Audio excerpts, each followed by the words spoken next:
O Rhin a Piorwerth ydw I, aelod o Bwyllgor Busnes a Menter Cynulliad Cenedlaethol. Da ni heddiw wedi dod i Brifysgol Metropolitan Caerdydd fel rhan o ymchwiliad i effeithlonrwydd rhaglen Erasmus sy'n gyfle i fyfyrwyr o Gymru astudio mewn rhannau eraill o'r Undeb Ewropeaidd neu gymryd rhan mewn rhaglenni gwaith a rhoi cyfle hefyd i fyfyrwyr o'r Undeb Ewropeaidd o draw i fan hyn.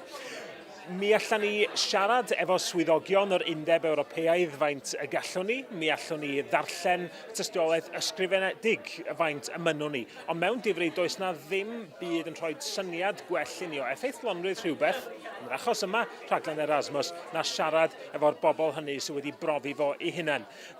Heddiw yma, da ni wedi cael sesiwn da lle mae pobl, fel sy'n digwydd bob amser, wedi bod gobeithio yn agored iawn efo ni, yn onest efo ni, ac wrth adael fan hyn heddiw, da ni'n gwybod bod gyda ni ddarlun chydig bach gwell, o fod wedi siarad efo myfyrwyr, a staff academic a staff gweinyddol o be sy'n gweithio'n dda am Erasmus a be allai gael i wella. Mae'n hanfodol yn bod ni fel aelodau'r cynulliad yn mynd allan a siarad efo pobl ym mha bynnag faes sy'n cael ei effeithio gan rhywbeth da ni'n ei astudio.